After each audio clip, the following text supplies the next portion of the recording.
Hello, everyone, and welcome back to Well, That's Horrific, a podcast about anything and everything horror. I'm Tom Cruise.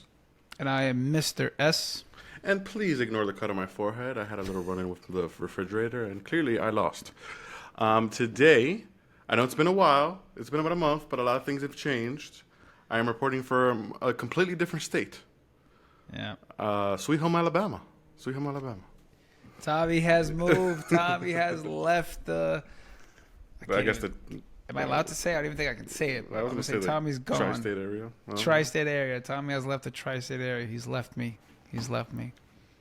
Yeah, I mean, I'm still gonna be dropping by every now and again, but we'll still keep doing this. We had to take a break for a little bit, but we're still here. We're gonna keep on doing this. Absolutely, no, man. Like I said, I'm happy for you. Wishing you nothing but the best. Everybody knows moving is not easy, so it does take time. There's a lot of stuff that you gotta take with you. Kind of whole new setup. It's like a whole. It's a lot of work. It's a project. It really is. 100%. 100%. I'm not settling even in. totally settled in yet. I'm Yeah. like halfway, a little bit more than halfway there, but I'm working on it, little by little. Yes. Very nice. Very nice. Well, I'm glad things are going well. Like you mentioned, we are going to continue this. What do we got for today? What's happening? We've been wanting to talk about this for a while. I finally saw it. I actually saw it today. Finally, Insidious: The Red Door. Yes. I'm already not liking your facial expression on this. No. Insidious: The Red Door. That's something that I was looking forward to as well. I think it kind of snuck up on me. I didn't think it was. I told you when I saw the trailer, I thought it was going to be released at a later date, but it was like July 7th. Oh, that's pretty close. So if you haven't watched it, and you're planning on watching it, spoiler warning. We will be talking about it, whatever podcast you're listening this to. Tommy, first and foremost, can I mention what I told you, what I texted you as soon as it happened? Yeah, sure. Go ahead. So, before we start anything, I just want to say that when I went to go see this movie, initially we had planned to go see it at a different location, a different AMC theater at a different time. But because I went with it was 5 of us in total, there were no seats together. We're like, you know what? I found a different AMC location, 8:15 time. We're getting ready. We go in. We watch. We sit down to watch the trailers, the previews. A security guard walks in. A police officer walks in with an AMC employee, and they're like, "Sorry, guys. Sorry, attention here. We just have someone that wants to say something." And immediately, I saw Patrick Wilson behind him, and Patrick Wilson live and in person comes at our theater, talks about Insidious: The Red Door. And it was really cool because he mentions how it was a film 4 years in the making. He was so passionate and happy to bring this film to the horror fans. He went on to say that horror fans are the best fans in the world. He went on to say that he lives in Jersey, that he brought the original cast. He flew them all in here to try to make this movie happen. He's the one that's directing this film. And, he kept thanking us. And it was really, obviously, freaking amazing to see Patrick Wilson there. He's like, a horror legend. Mm-hmm. And just to see his, devotion to this film and this project. And, it was definitely an experience for us. And that was something that I instantly had to share with you. And, whatever my rating will be, I'm going to give it like a +1 or 2 because of that. So keep in mind. That definitely enhances the experience 100%. I know for me, I told you before, I had fucking Joaquin Phoenix come out after the Joker, and I was crazy. But yeah, if I would have gone nuts if I saw Patrick Wilson, and you can clearly tell that he was very dedicated to this movie. You can tell what he said, that this was, we said 4 years in the making. You can clearly tell. This is one of those movies where I think first and foremost, I know we haven't gotten into the nitty gritty, but you can tell that this was meant to kind of wrap everything up, and you can tell how much dedication was put into doing that. Bringing back the entire original cast. We can get to it, but like you said it, this film stars and he directed the movie, Patrick Wilson, and he brought back Ty Simpkins, who plays Dalton. Yeah. I like you mentioned, he was very dedicated to this film. He brought all the original cast back, and it's crazy because I want to. There's a lot of elements from that, from bringing the original cast back and continuing the story 4 years in the making, that I really have to like explain to you as to why this movie is the way it is, if that makes sense. Sure, I mean, I think this movie targets the people who have seen Insidious 1 and 2 mostly. That's it. And there's a lot to cover, I think, here. I mean, I'm glad you mentioned that, because with that being said, my girlfriend has never seen any Insidious movie, and I went with my cousin and his girlfriend as well. My cousin has never seen an Insidious movie as well, and his girlfriend has. So his girlfriend and myself were the only ones who actually have seen Insidious, and honestly, I've only seen Insidious 1 and 2. I've never saw the third or the fourth movie. I've seen the third one. I haven't seen the fourth one. Yeah. Yeah, that's something again to point out, which is great that you mentioned. So, we all kind of have unique perspectives in that aspect. Yeah, I think we definitely are. And again, spoiler warning. This is your spoiler warning. We're going to dive a little bit deeper into this film. Just to add to that, this movie does a good job of explaining things if you haven't seen the first 2 films. Yeah, so at the same time, you have to see the first 2 films to understand what the hell is going on.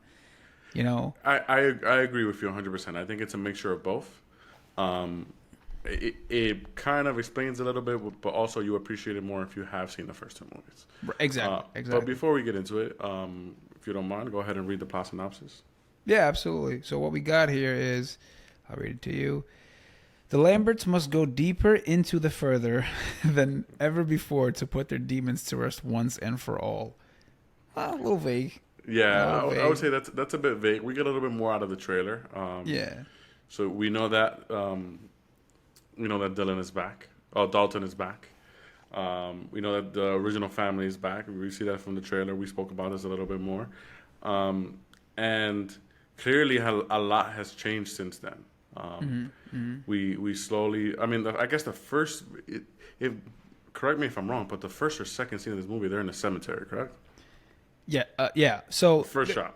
Yeah, first shot. So first shot, it kind of the story is instantly introduced, which is great. So we have the Lamberts. This is years after the second film, and it reminds us of what actually happened in the second film, where Patrick Wilson's character and Ty Simpkins' character, they kind of forget everything that happened in that year, so they don't really understand what they went through, that whole experience.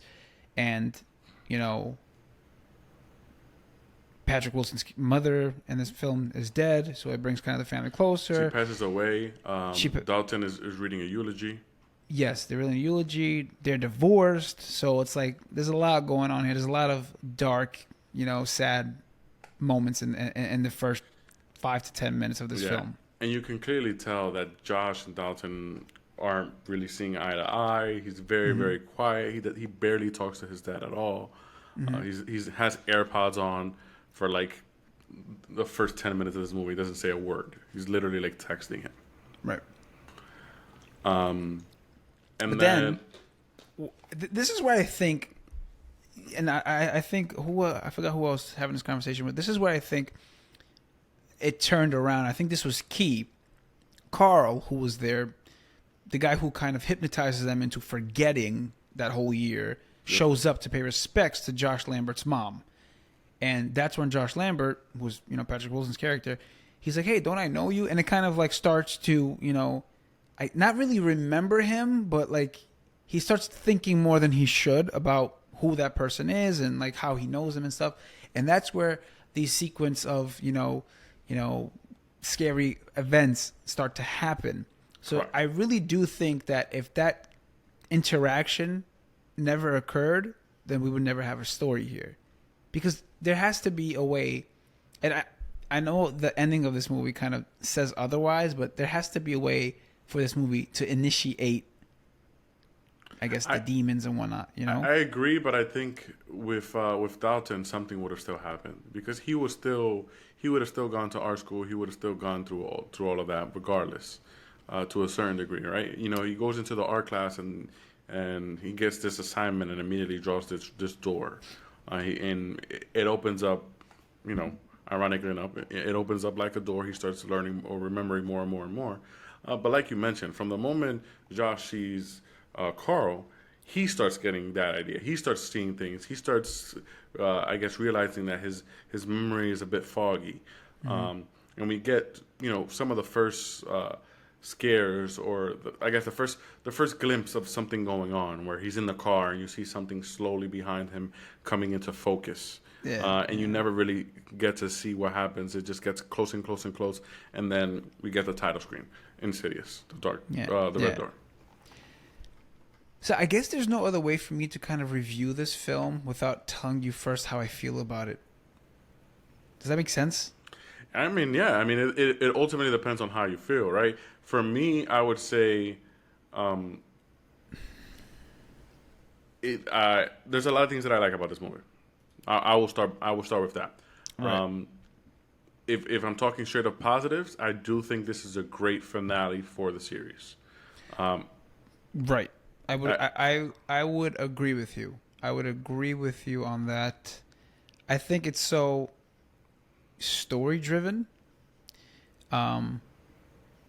which really focuses on a closure for the first two films, and I appreciate the I guess the factors of the first two Insidious that made the movie what they were, that were brought back here. The cast and the little jump scares. Even though I really didn't think there were a lot of jump scares.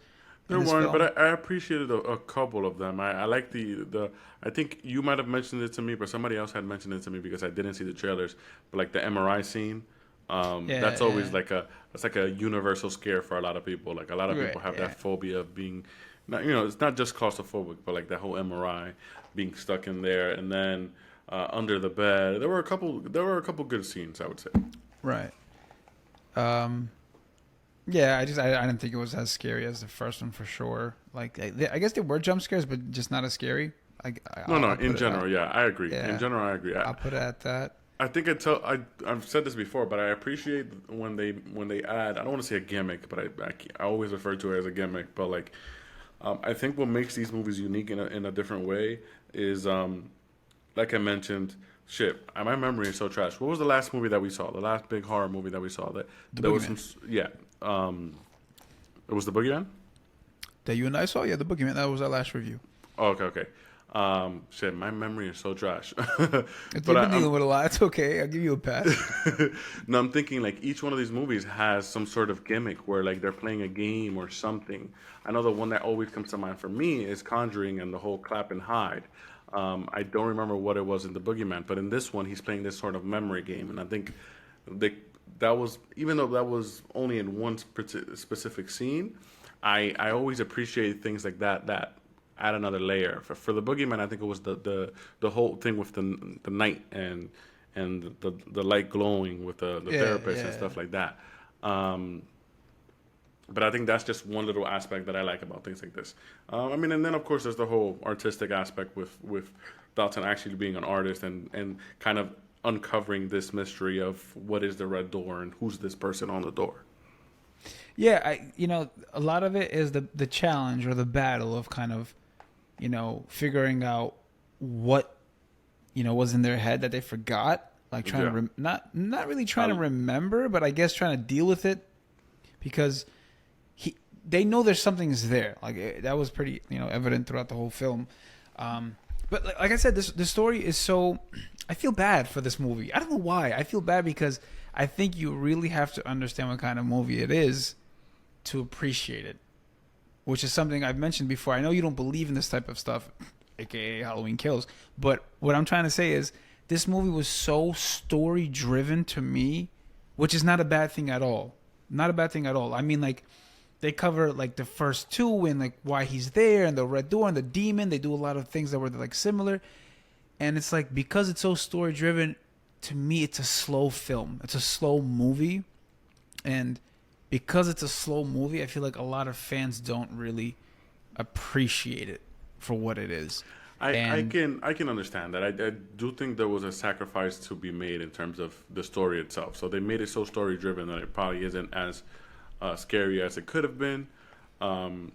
But I don't know. As somebody who kind of enjoys the stories of movies, I appreciate it. But again, that's just my particular take on it. But I can I definitely appreciate the see. movie. I I can definitely definitely appreciate see. it. Yeah, but I can definitely see what you're referring to. I do think there was a sacrifice that had to be made in order to make the movie what it is. And I think if Mm. had they chosen a different route, maybe they could have made it a little bit scarier. But yeah, I think I get what you're saying. I didn't really think about it that way.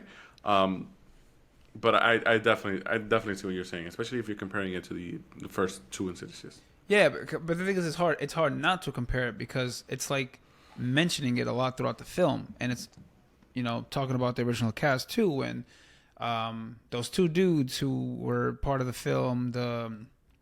I forgot what the lady at the end, what her name was. Let me fact check that after the fact.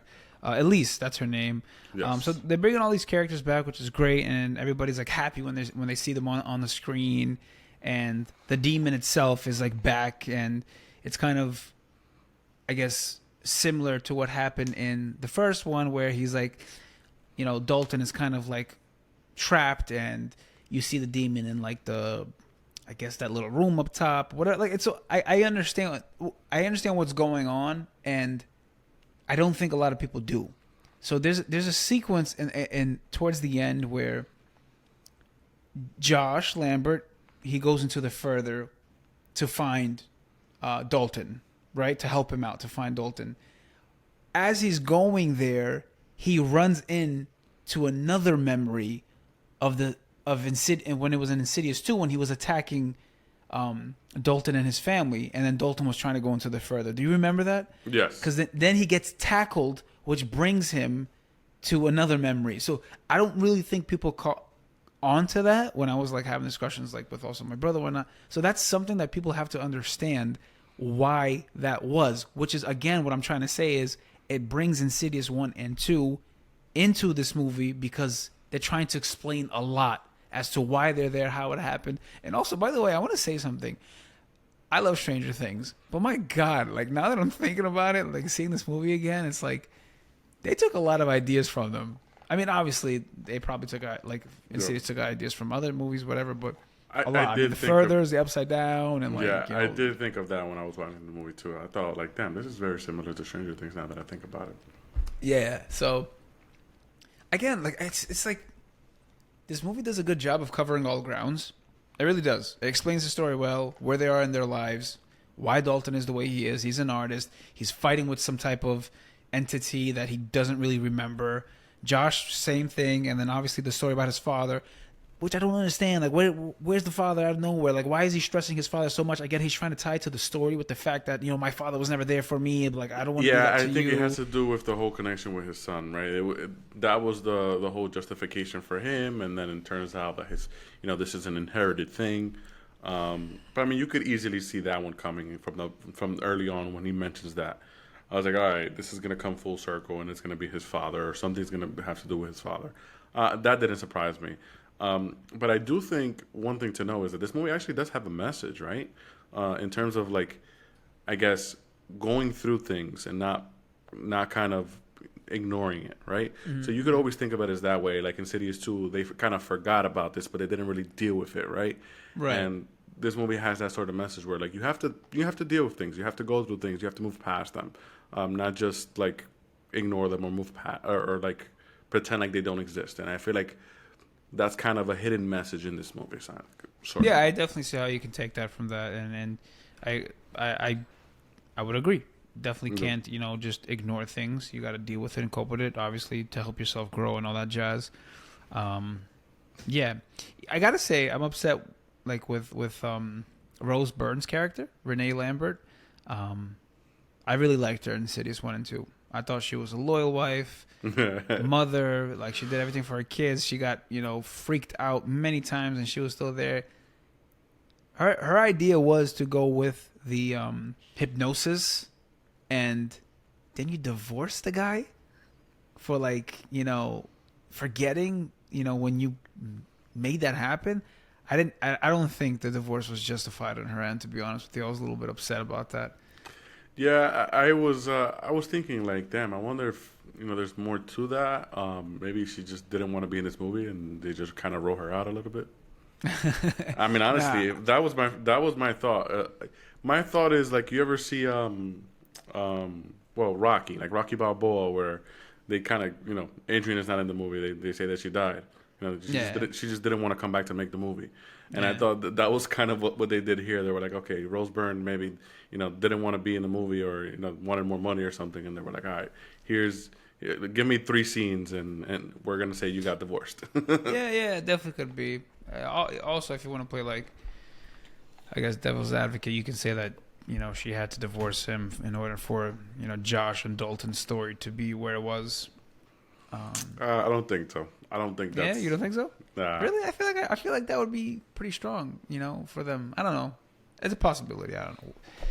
Anything can happen. I mean, but, he didn't seem like he was close to his mom either. He wasn't close to either of them. So yeah.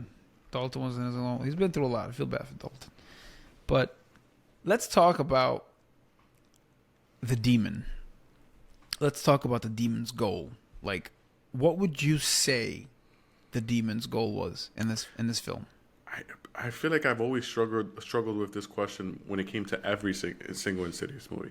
Is the goal like the same as Chucky? Is he does just want to like possess the body and just dip like this is my body? Because that's the whole thing that they insinuate, right? Is that when they go into the further, like their body is like kind of available for another entity to inhabit. Right. Right. So is the goal in all these movies the same? Do they just want to basically take the body and that's it? I would say yes and no. I do think that he wants to possess, but I also think he wants to escape the further. I don't think he wants to be in the further anymore. No, 100%. But I guess, yeah. I guess you do one by doing the other, right? You escape the further by getting inside the body. But I get what you're saying. The main idea is to escape the further. But the only way to escape the further is to inhabit, in this case, Dalton's body. Yes. Yeah. So yeah, that's what I was getting with that. I did appreciate the further scenes, when Dalton was going into them and how he was explaining it to Chris. I did like that. I'm telling you, I really appreciated the fact that they used a lot of elements from the original movie. I think it definitely worked. I don't think it was as dominant, as scary, but I do think that it worked. The further itself was creepy. The demon itself was creepy. I was going to say, how did you feel about Chris Winslow? Chris Winslow? Yes, Sinclair Daniels' character. I liked her character. I thought, Dalton needed someone, I guess, to vent to and explain certain things to find his way. She kind of played the audience role in this movie, where she was like, asking all the questions and trying to make sure that everyone's up to yeah, I got that. And then kind of telling Dalton like, you shouldn't do this. Like there was a point where like you're frustrated because at this point Dalton should know what's going on, but he still he wants to uncover this memory at all costs, knowing that like she literally tells him like if you do this another time, you might die. He does it another time and he fucking gets possessed. Yeah, I see that, but you know what I don't like about that? Why couldn't his brother help him out? Like his brother was trying to avoid it. Like, dude, you were in a coma, all that stuff. Yeah. Like, bro, you're his brother. You know what he's been through. If he's telling you he's seeing things, that's like a red flag. Like I thought the brother should have had that role. I could see Chris easily being, replaced here. I think honestly, it was just like they justified that by saying that the mom kind of like talked the brother out of it and saying like, that wasn't real. Like, the whole idea of like, oh, that wasn't your father or that didn't happen. Kind of like made him so unsure that he didn't want to really help his brother, or he thought it was. I mean, at that point, there reaches a point in the movie where like he does eventually help him. Where what is it that he tells him? He says, he basically reveals that itself. That he says that the mom said that it wasn't real, that it wasn't a memory, right? Or that it was, it wasn't a memory.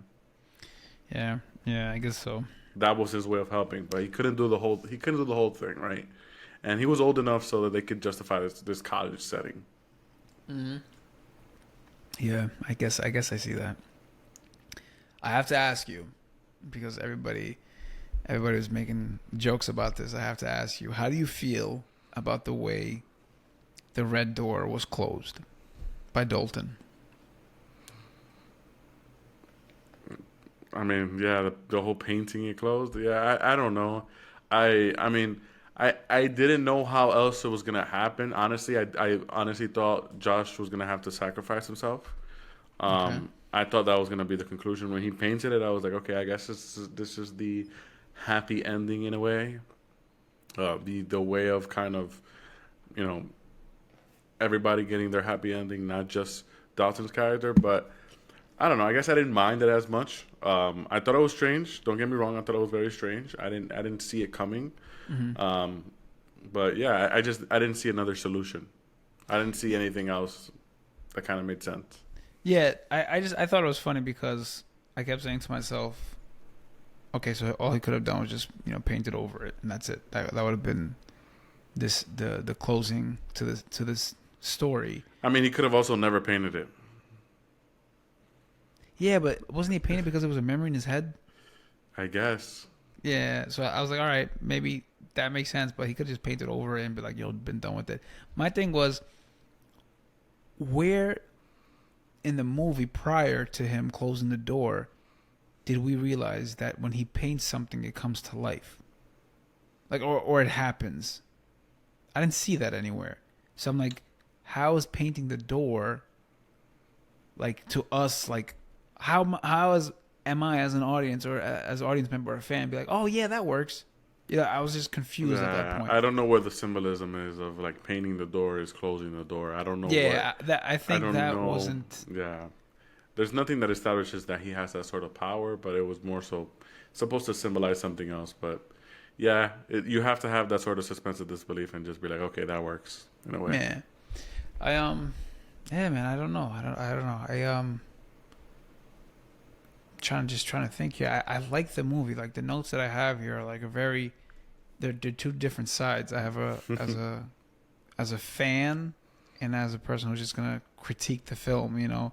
There's two different views here. And as a fan, I feel like I could have had more, which is fine. Again, I feel like I could have had more scares, more action, more from the demon itself. We had a lot of, I guess, scares, but they were mostly also from his father. Yeah. As a person who was just here to strictly analyze film, I think this movie does a good job with its story. It covers all grounds. It does a great job of pulling you in and understanding what happened in the first two films. Obviously, the whole connection with his father and the story that comes to full circle, all that stuff. That's great. I really do think it's great writing. I'm not gonna lie. I don't think it was boring. I just thought it was slow because of the story. How heavy it was on the story. I agree with you. I agree with your sentiment on this thing 100%. I'm interested to see what other critics thought about this movie. So I haven't seen any reviews. I'm gonna live click it now just to see what the ratings are. I'll join you right now. Let's see. Just to see. Yeah. Again, I haven't seen not one review of this movie. So. Okay, I see it right now. Okay, so it has a higher audience score than it does critic score. To be honest with you, I look at audience score more than critic score. But from what I just said, though, the numbers would be reversed, though. Just based on what I said. I'm saying, like, as a fan, I think I would rate it lower. But as a person who's just like a critic, I would give it a higher rating because I feel like it checks a lot of boxes. I don't know. I stand by that this is a good conclusion for the Insidious movies in general, or the Insidious franchise. I agree. I agree. I mean, obviously, I haven't seen 4 or 5, but as a sequel to 1 and 2, and you want to like kind of find it, like if this was part 3 of a franchise of a trilogy, this was the perfect part 3, like in a sense of like, yeah, it closed the chapter and that's it. It's time to move forward. Yeah.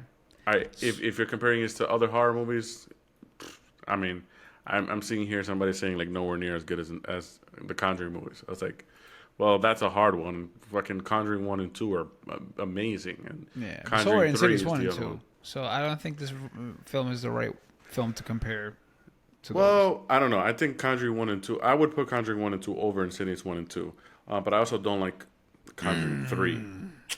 That's a good debate, I think. I don't think it's close. I mean, honest with you, I don't think it's close. I would say. I think Conjuring 1 and 2 are vastly superior. 3, I don't like. I don't like Conjuring 3. Conjuring 1 and 2. I think I would agree with you. Conjuring 1 and 2 are significantly better. I think Insidious 1 has a strong. I don't know, man. Insidious 2 may be better than Insidious 1 and 2, man. If you think about it, with the whole witch, whatnot. I don't know, man. I gotta rewatch it, to be honest. Yeah, I gotta rewatch it too. I'll say this. I'll say Conjuring is definitely something that I remember more, and I was definitely freaked out a little bit more with. So I do agree with that. Question for you. Yes. You just came out and you saw it, right? Yes. Did you watch the after credit scene? I did not. I didn't even know there was an after credit scene. Okay, so yeah, there was an after credit scene. I'm gonna spoil it for you now. Go ahead. Live reaction. So the after credit scene shows the red door, and then it shows a light flicking on top of it. Just is the door red or no? Or is it the black door at this point? The door is red. The door is red. The door is still red? Red. It's a red door. It's like the light is like flickering, and then it goes out. The whole scene, closes. What would you say is your takeaway from that? I don't know. That could mean a number of different things. That could be another way of leaving the door open, but that could also symbolize the end of the franchise in a way. It could be both. Oh, I didn't see that. I didn't have that one. That second thought you had. It could be both. I can interpret it as both. I hate when movies leave a door open just for the sake of leaving a door open. Sometimes the movie is great. What? Pun intended. Yeah, of course. Sometimes a movie's great and you're like, oh, that was the perfect conclusion. And then they do some dumb gimmick just to kind of justify having another movie. But in this case, I don't know. That was vague enough that you could interpret it in any way. But I don't know. I would hate. Again, it's one of those. I have mixed feelings about them making another movie after this sort of conclusion. But then again, they could black, always. By the way, they could do it. It could be about another family again. Doesn't necessarily. Yeah, mean that I don't like that. Yeah, me neither, I don't like that. I just confirmed again. The door is black because. So, I don't like that. I don't like that they would do it like another family because. Same reason why a lot of people like yourself haven't seen the third one or the fourth one or whatever the fifth one. So it's like, no. But yeah, I mean, given everything that I said, I did enjoy the film. I really did. I did enjoy it. I was happy to see it. I was excited to see Patrick Wilson there. And I definitely had some nostalgic feeling there. I give it a rating of a 7, to be honest with you. I agree. I was actually going to say, I thought it was a good movie. I'm not going to say it was anything out of this world. No, it wasn't bad. It wasn't a bad film for me at all. I would give it a 7 out of 10. Yeah, maybe 8. 8 because of Patrick Wilson too being there. You have to give it an 8 because you saw Patrick Wilson in person. But I'm going to give it a strong 7. Yeah. I would still say watch the movie, especially if you like the first Insidious and the second Insidious. It's definitely a good way to kind of, summarize everything, finalize it. If you're comparing it in terms of scares, that's where we deduct some points because it's not as scary as Insidious. I'll tell you this, it's unfortunate because it's like a film like that. It's a good film. The closure is there. They give you the closure. The story is there. Like I don't really have anything really bad to say about it. It's just unfortunate that because it's so heavy in the story, it comes off as slow and not really scary, and then people can misinterpret it a certain way. That's a great closure film. That's a great third film to the first two. And thinking here, like Halloween Ends is like night and day with this. Yep. Night and day with this. And it's just 100%. It's unfortunate. Very unfortunate. But yeah, that's our review, everybody. I wonder what your review is. If you've seen Insidious the Red Door, please let us know your thoughts. What you think about it. Did you like it? Did you not? What could you have done different? What's your rating? And, comment below. Let us know. We are more than happy to share your thoughts on the podcast. 100%. And with that being said, I want to ask you. Okay. What trailers did you get? Oh. I forgot. Did you get The Nun? I know you mentioned The Nun to me. I got The Nun. I had never seen that. This is the first time I saw The Nun trailer. I got The Nun. So I got a teaser to The Nun when I went to go see The Boogeyman. I told you this. Yeah, and I didn't get that. But this one was a full-on trailer, which was pretty good. I liked the trailer. The Nun had a scary trailer, just like it had, with its first film.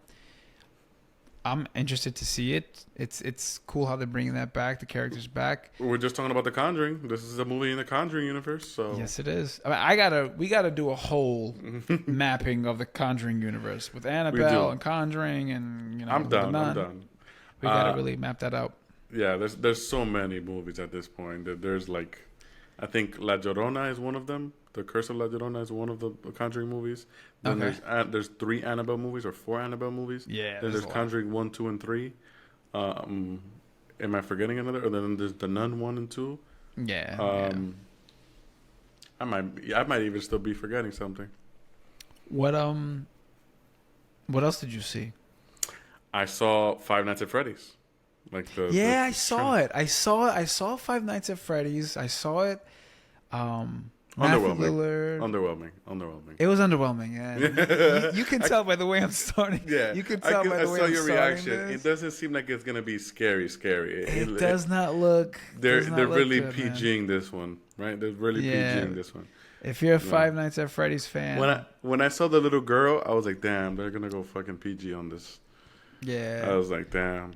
Yeah. With that being said, I told my girlfriend, I was like, okay, we've seen this trailer, right? We've seen Five Nights at Freddy's. However, I believe it comes out the same week as Saw X, which again, 10 movies into fucking Saw, but same week as Saw. We don't have a trailer or anything for Saw yet, so I'm excited to see what happens with that.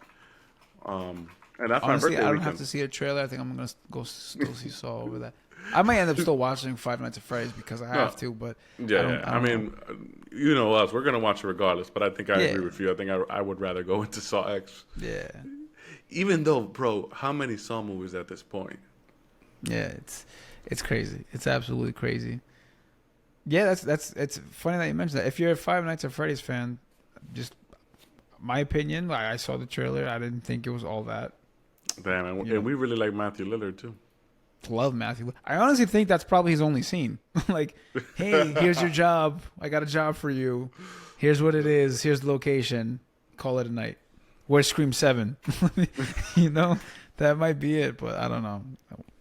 It is what it is. I'm trying to think. I'm trying to remember here what else I saw. I saw a lot, but I forgot now. That's from in terms of horror trailers. I think those are the only ones that I got. I don't think I got them anything else. Yeah, I didn't get many horror trailers this time around. I was actually surprised. I expected more. Yeah, it's all right. It is July. We have the fall in 2 or 3 months coming. We're gonna have a good time. It's gonna be a good time. It's a good time now. I think we do have a lot of horror movies coming out too, though. So we'll look into that. I do want to mention something to you. I've mentioned before on this podcast. Scream, the board game by Funko Games, is releasing July 18th. So I have ordered it, and it is coming July 19th. I cannot wait for it to come. I want to play it. Like I mentioned before, it's very interactive with an app that they have with the voice by Roger L. Jackson. To see what you say about the app. Oh my god, I can't. That's the most exciting thing about it. To be honest. I can't wait to play it. I want to see how it flows, if I'm liking it, how it works, and I would be more than happy to share it with everyone that's listening. So stay tuned for that. There was also Halloween 2 Kickstarter one, the board game. Yep. I have not done anything else with that, so I'll see what happens with that. We shall see. Mm-hmm. But yeah, I really don't have much else to talk about on this episode. I know that again, we've been away for a while. I want to mention that we are here. We're going to be as consistent as we possibly can be. Like I mentioned before, it is a good time to be a horror fan, as always. Like Patrick Wilson said, horror fans are the best fans. And I really do believe that. I really do believe that. Not because we're horror fans ourselves. They are a dedicated bunch. They They're are dedicated. very dedicated. They're passionate. They're invested. Like and also like it gets you on your like the edge of your seat. Like I feel like the theater experience is on another level. So shout out horror fans around the world, man, for real. Yeah, for sure. Today when I went into AMC, somebody saw my Halloween Kills shirt and showed me his replica Halloween mask. And he was wearing this. He was wearing the suit and everything. I was like, yeah, nice. Dedicated bunch, man. Nice. I guess shout outs everywhere I go when I wear merch and stuff. Also, for everyone who is listening to this, I want to ask you: do you want to see me battle Tom Cruise here on why Halloween Kills is better than Halloween Ends? If you do, please let us know. Guys, I will write a 10-page essay. Yo, bro. Why? No, listen to me. I'm not even gonna say that Halloween Ends is a good movie. I'm just gonna write a 10-page essay on why Halloween Kills is a bad movie. But wait, hold up. Then that means that I'm right. Then that means that Halloween Kills is better than Ends. I'm saying Halloween Kills is a bad movie. Okay, but Halloween Ends is a badder movie. Oh no! See, now you're making up words. You know, just badder movie. Yeah. Yes, well, it's a worse movie, obviously, but no, man, we got. Honestly, let's make that happen. We're gonna make that happen. I want you to write all your notes. I'm gonna write down all my notes. We're gonna bring this. It's gonna be a showdown of Halloween versus Halloween. I cannot rewatch Halloween Kills. Like I can't fucking watch the movie a second time. That's how fucking bad it was, man. It's just too cringy. But you can watch Halloween Ends again. I've seen Halloween Ends twice. Actually, 3 times. I've seen it too. I've seen it 3 times. I enjoy it. I've seen it 3 times if you count the early screening. How about that? I've seen Halloween Kills total of once. Did we see Halloween Kills together or no? We didn't. We did or we did not. I don't remember. We've seen Halloween Kills together. We did. Oh, okay. We did see Kills together. Okay. That's. Do you have anything else to mention? Yep. Halloween Resurrection is a better movie than Halloween Kills. I need a moment right now, guys. Like you mentioned, Halloween Resurrection please comment, is better subscribe, than Halloween follow us Kills. on all social media platforms. Please review us. Thumbs up, Apple Podcasts, everywhere. You already know. Well, that's horrific. Because if you don't, that's horrific. Peace, everybody. Peace.